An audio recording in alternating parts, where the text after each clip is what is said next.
उत्तेजनेच्या वशात मी हे सगळे करून टाकले होते. पण आता मला स्वतःवर पश्चात्ताप व्हायला लागला होता की मी हे काय केलं. या गलतीमुळे मला त्या रात्रीभर झोप येत नव्हती. त्या रात्री फक्त थोड्या वेळासाठी सकाळच्या वेळी डोळे लागले असतील. नाहीतर मी ती सगळी रात्र जागतच काढली. दुसऱ्या दिवशी सकाळी मी लवकर उठलो. पण त्या दिवशी मोनी कदाचित खूप लवकर उठली असावी. कारण मी उठलो तोपर्यंत तिने घरची सगळी कामं निपटवली होती आणि ती न्हाऊन धुवून पूर्ण तयार झाली होती. मोनीला पाहून मी घाबरलो आणि विचार करू लागलो की कदाचित माझ्या कालच्या रात्रीच्या हरकतीमुळे नाराज होऊन ती परत आपल्या घरी तर नाही ना जात. कारण इतक्या लवकर ती आधी कधीही तयार होत नसे. खैर, मोनीने मला काही सांगितलं नाही, पण ती माझ्याशी काही बोलतही नव्हती. बाकी दिवसांची गोष्ट सांगू तर मी उठलो की ती काहीतरी बोलत असे. पण आज ती माझ्याकडे पाहतही नव्हती. भीती. आणि लाजेमुळे मलाही तिच्याशी नजर भेटवण्याची हिंमत होत नव्हती. असंच दिवस निघून गेला आणि रात्र झाली. आता रात्रीही मोनीने माझ्याशी काही खास बोललं नाही. आतापर्यंत तिने फक्त गरज भासल्यास 1-2 वेळा बोललं असेल. नाहीतर ती आपल्या कामातच गुंतली होती. रात्री जेवण झाल्यावर आजही मी आम्हा दोघांसाठी खाली बिछाना घातला. पण कदाचित मोनी आज माझ्याजवळ झोपायला तयार होती. कारण रात्री जेवण ही आज माझ्याजवळ मिनिटात निपटवली होती. त्यानंतरही ती झोपायला येत नव्हती. ही गोष्ट माझ्याबरोबर झोपायला तयार नाही, आता व्यवस्थित समज तयार नाही. आणि ही गोष्ट मला सांगायला ती लाजत होती. म्हणून काम संपल्यावर ती तसेच स्वयंपाकघरात उभी राहिली. माझीही स्थिती तिच्यासारखीच होती.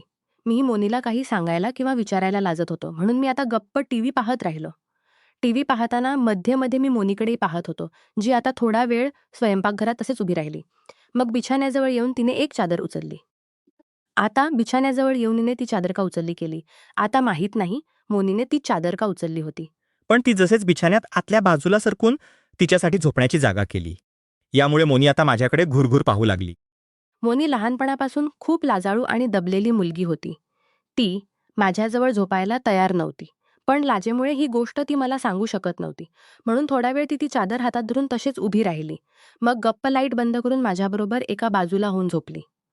मलाही आता मोनीबरोबर काही करण्याची हिंमत नव्हती. म्हणून मीही आता रोजसारखं थोडा वेळ टीव्ही पाहत राहिलो. मग टीव्ही बंद करून गप्प झोपलो. असंच 2-3 दिवस गेले. मोनी आता झोपायला तर माझ्याबरोबरच येत होती.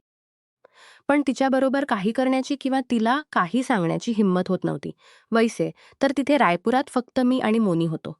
तिचा नवरा ही घरी येत नसे. म्हणून तिथे मला कोणाच्या काही सांगण्याची भीती नव्हती. पण माझ्या आई-वडिलांनी मोनी आणि तिच्या परिवाराशी जो संबंध जोडला होता, त्यामुळे एक तर मला तिच्यापासून लाज वाटत होती आणि दुसरं मला बहुत या गोष्टीच्याही भीती वाटत होती की कदाचित मोनी माझ्याबद्दल घरी फोन करून सांगणार नाही ना. म्हणून मी आता तिच्यापासून दूरच राहू लागलो. 2-4 दिवसानंतर मोनी बहुत बोलायला लागली. एकाच घरात दिवस-रात्र एकत्र राहिलो तर एकमेकांशी बोलल्याशिवाय किती दिवस राहता येईल. म्हणून आधीसारखं तर नाही, पण तरीही मोनी माझ्याशी आता गरज पडल्यास बोलायला लागली होती. तरीही मोनीला पाहून माझ्या इच्छा आता बी तीव्र होत होत्या आणि ही गोष्ट कदाचित मोनीलाही आता चांगली समजली होती. असंच एक दिवस संध्याकाळी मोनी जेवण बनवत होती आणि मी टीव्ही पाहत होतो. तेव्हा चालत चालत अचानक टीव्ही बंद झाला. त्या दिवशी भारत आणि पाकिस्तानचा क्रिकेट सामना इच्छित नव्हतो. म्हणून टीव्ही ठीक करण्यासाठी मी तो उघडून बसलो. त्या टीव्हीमध्ये वैसे तर जास्त बिघाड नव्हता. झाली. फक्त कदाचित काही क्रिटी जी हलवल्याने ठीक झाली. पण त्या टीव्हीच्या मागे मला एक दारूची बाटली दिसली.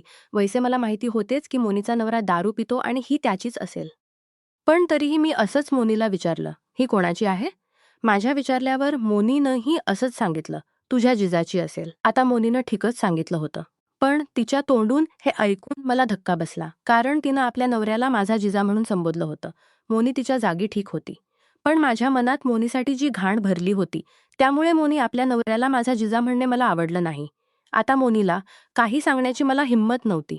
म्हणून मी थोडा वेळ ती बाटली पाहत राहिलो. पण मला काहीतरी सुचलं की मी ती बाटली मोनीपासून लपवून बाथरूममध्ये घेऊन आलो. मोनी त्यावेळी जेवण बनवण्यात व्यस्त होती. म्हणून तिनं इतकं लक्ष घेऊन आल्यावर मी त्यातली जितकी दारू होती ती सगळी प्यायलो. मी दारू संपवून बाथरूममधून बाहेर येईपर्यंत मोनीनं जेवण तयार केलं होतं. जेवण खाऊन मी पुन्हा टीव्ही पाहू लागलो आणि मोनी थोडा वेळ घरच्या कामात गुंतली राहिली. मग काम निपटवून ती गप्प माझ्याबरोबरच खाली बिछाण्यात झोपली. माझ्या मित्रांसोबत मी कधी बिअर तर प्यायलोच. पण मी दारू कधी घेतली नव्हती. वैसे त्या बाटलीत जास्त दारू नव्हती. फक्त 2 किंवा 3 पॅक इतकी असेल. पण तरीही मला तिचा बराच नशा झाला होता. तिला आपल्या बाजूला झोपलं पाहून मला बेचैनी व्हायला लागली. एकतर मी आधीपासूनच मोनीकडे आकर्षित होतो आणि त्यावर माझ्या डोक्यात नशाही चढली होती. दारू तर कामाच्या आगीत तूप घालण्याचं काम करते. माझ्याबरोबरही असंच होत होतं. टीव्हीवर क्रिकेट सामना येत होता. म्हणून मी माझं लक्ष मोनीकडून हटवून टीव्हीवर लावण्याचा प्रयत्न केला. पण मला शांतता मिळत नव्हती. आता मी थोडा वेळ टीव्ही पाहत राहिलो, पण जेव्हा माझ्यापासून राहिलं तेव्हा टीव्ही बंद करून मी आज पुन्हा हळूहळू सरकत मोनीजवळ गेलो. मोनीजवळ पोहोचून मी थोडा वेळ तसाच पडून राहिलो. मग झोपेचा बहाणा करून मी आज पुन्हा तिच्या मागे चिकटलो. मोनीनं आपला चेहरा दुसऱ्या बाजूला केला होता, म्हणून माझं शरीर तिच्या शरीराला लागलं होतं. म्हणून ती तसेच बिना प्रतिक्रिया दिली पडून होती. मोनीनं त्या रात्री साडी घातली होती, म्हणून मला इतका मजा येत नव्हता. मी आता आणखी काही करू शकत नव्हतो. म्हणून मोनीला चिकटून मी माझ्या पायानेच तिचे पाय सहवू लागलो. कदाचित मोनीची साडी तिच्या पायांवरून आधीच हलकीशी वर आली होती, म्हणून तिचे पाय आता माझ्या पायाला गुदगुलीचा अनुभव देऊ लागले. मोनीच्या पायांना सहवण्यात मला मजा येत होती, म्हणून तिचे पाय सहवण्या पायानेच हळूहळू तिच्या साडीच्या पेटीकोटला वरच्या बाजूला सरकवू लागलो. कारण मोनीची साडी आणि पेटीकोट तिच्या खाली दाबलेले होते. म्हणून दाबल्यामुळे मी त्यांना जास्त वर करू शकत नव्हतो. मी आधी 1-2 वेळा माझ्या पायानेच प्रयत्न केला, पण जेव्हा ते पायानं वर गेले नाहीत, तेव्हा आता मी आपल्या धुनात त्यांना हातानंही ओढण्याचा प्रयत्न करू लागलो. जसेच मी त्यांना हातानं ओढण्याचा प्रयत्न केला, तसेच मोनी आधी हलकीशी कसमसली. मग एकदम मोनीची झोप उघडली. म्हणून माझा हात आता जिथे होता तिथेच थांबला आणि आधीसारखंच मी आज पुन्हा झोपण्याचा नाटक करू लागलो. माझ्याकडून काही हालचाल होत नव्हती. म्हणून मोनी आता एकदा हलकीशी घाबरली. मग ती शांत झाली, कारण कदाचित आता तिलाही माहिती झालं होतं की मी झोपलो नाही तर झोपण्याचं नाटक करतोय. मी टीव्ही पाहून उशिरा झोपत असे म्हणून मोनी आतल्या भिंतीकडे झोपत असे आणि मी बिछाण्याच्या कडेकडे झोपत असे. बाकी दिवस तर मोनी करवट बदलून माझ्यापासून दूर सरकत असे. पण त्या दिवशी ती आधीच भिंतीला लागून होती आणि आपला चेहरा दुसऱ्या बाजूला करून झोपली होती. ती मला काही सांगायला लाजतच होती. आता माझ्यापासून दूर होण्यासाठी बिछाण्यातही जागा नव्हती. म्हणून ती एकदा कसमसून शांत झाली. मीही आता थोडा वेळ गप्प तसेच झोपण्याचं नाटक करून पडून राहिलो. पण जेव्हा मला वाटलं की मोनी जागी झाली आहे आणि लाजेमुळे काही बोलत नाही, तेव्हा आता मलाही हिंमत आली. हिंमत येण्याचं कारण डोक्यात दारूचा प्रभावही होता. जर मी दारू न प्यायला असतो तर कदाचित माझा विवेक एकदा मला थांबवला असता, पण आता स्वतःला थांबवणं कठीण होतं. मी थोडा वेळ तसाच पडून राहिलो, पण जेव्हा बराच वेळ मोनीनं मला हटवण्याचा किंवा काही सांगण्याचा प्रयत्न केला नाही, तेव्हा मी आता पुन्हा हळूहळू तिची साडी आणि पेटीकोट ओढू लागलो. कदाचित पुढे मोनीची साडी पेटीकोट अजूनही तिच्या खाली दाबलेले होते, किंवा मग काही माहीत नाही, मोनीनं त्यांना पकडून ठेवलं होतं. मला भीती वाटत होती, पण तरीही हिंमत करून मी हळूहळू मोनीच्या कपड्यांना आता मागून ओढून वरपर्यंत केलं आणि तिच्याबरोबर चिकटलो. थोडा वेळ तसाच पडून राहिलो. मग हळूहळू स्वतःला हालचालीत आणू लागलो. असं करण्याने मला आता आतपर्यंत गुदगुली होऊ लागली. मोनी आता काही बोलली नाही, पण तिनं हलकीशी आपले गुडघे वाकवले आणि हळूहळू त्यांना पुढे करून माझे पाय आपल्या पायांपासून दूर केले. मोनी आता अजूनही असं दाखवत होती की ती झोपली आहे, पण तरीही झोपेच्या बहाण्यानं माझ्यापासून दूर होण्याचा प्रयत्न करत होती. पण मला आता शांतता कुठे मिळणार होती? मी तर कसं तरी आनंद घ्यायचा होता. थोडा वेळ थांबून मीही आता सरकत थोडा खाली गेलो आणि मोनीसारखंच आपले गुडघे वाकून पुन्हा तिच्या मोनी आता सहमली. लाजेमुळे मोनी ना तर काही बोलत होती ना मला हटवण्याचा प्रयत्न करत होती. म्हणून माझा उत्साह आणि जोशही वाढत चालला होता. मोनीच्या मागे चिकटून आता मी हळूहळू आपले कपडे काढले आणि तिला हळूहळू घासू लागलो. आपले हातपाय आवळून ती आता अगदी गोळा झाली होती.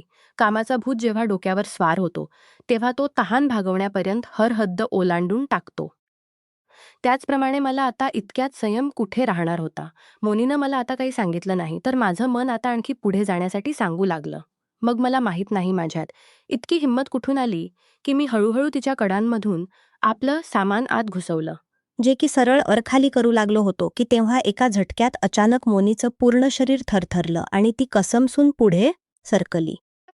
मला हे काहीतरी विचित्र वाटलं, ज्यामुळे मी स्वतःला आता तिथून हटवलं नाही, तर तिथेच हलका दाब ठेवला. ज्यामुळे मला काही उष्णतेचा अनुभव आला. मोनीनं आता पुन्हा स्वतःला दूर केलं.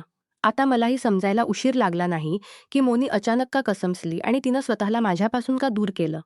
कदाचित माझं सामान आपल्या योग्य प्रवेशद्वारावर पोहोचलं होतं, कारण मला बरीच उष्णता आणि तिथे वेगळाच अनुभव येत होता. आतापर्यंत मी तसाच लागून होतो. पण आता ही गोष्ट कळताच माझ्या हृदयाची धडधड वेगवान झाली आणि माझी उत्तेजना आपल्या शिखरावर पोहोचली. भीती आणि उत्तेजनेच्या जोरावर माझं पूर्ण शरीर आता हलकं हलकं थरथरू लागलं होतं.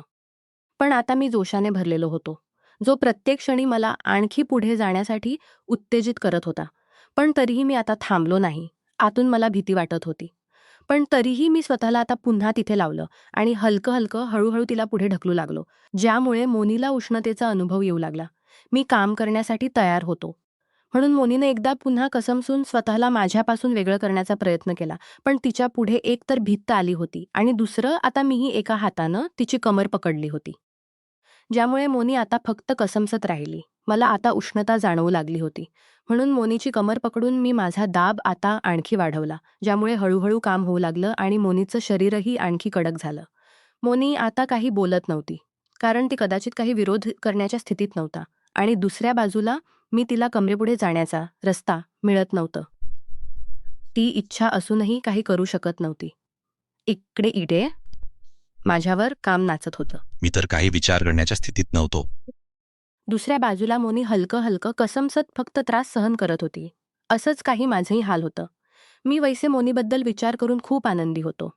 त्यावर जेव्हा मला हे कळलं की माझं सामान अगदी योग्य जागी आहे, तेव्हा आनंदाने मी वेडाच झालो. मोनीची उष्णता जाणून मी आता इतका जास्त आनंदी झालो होतो की माझं अर्ध काम तर योग्य जागी पकडल्यावरच झालं, ज्यामुळे आता आपोआपच माझ्या हाताची पकड मोनीच्या कमरेवर घट्ट झाली आणि मी तिची कमर पकडून आता जोरजोरात स्वतःला दाबलं, ज्यामुळे उगलत उगलतच जवळजवळ माझं काम संपलं आणि ती मध्यम आवाजात काहीतरी बडबडली.